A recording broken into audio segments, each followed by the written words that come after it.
apart from being cute. Oo. At ito naman, kakaibang kwento ng pagmamahal ng isang lolo sa 14 niyang ampon na asong kalye. Kahit po kasi hirap sa buhay itong si Lolo, nanglilimos siya para may makain ang kanyang mga alaga.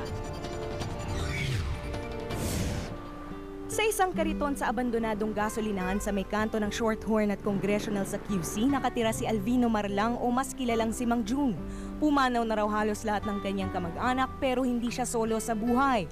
Ang kasakasama niya sa araw-araw, ang 14 niyang inampon na aspin o asong Pinoy. 8 taon na raw ang nakararaan ng unang makakita si Mang June ng asong palaboy-laboy lang sa kalye. Naawa ko sa kanila kaya inampong ko na, kaya naging akin na sila.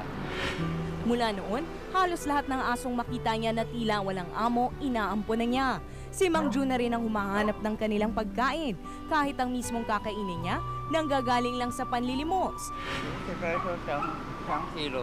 Kumisang kinukulang pa yan, ang tatako ng aso ko eh. Doble pahirap pa nang masagasaan si Mang June ng isang motor nito lang 2 ng Pebrero. Buti na lang iniwanan siya ng nakabangga ng wheelchair sa pinagamotang ospital. Umaasa pa rin si Mang June na mayroong tutulong sa kanila. Pero kaysa raw sa home for the aged, mas pipiliin na raw niya ang mabuhay sa piling ng kanyang mga alagang aso. Masaya ang kalooban ko pag nakikita ko yung mga aso. Lynn Olivario, News 5.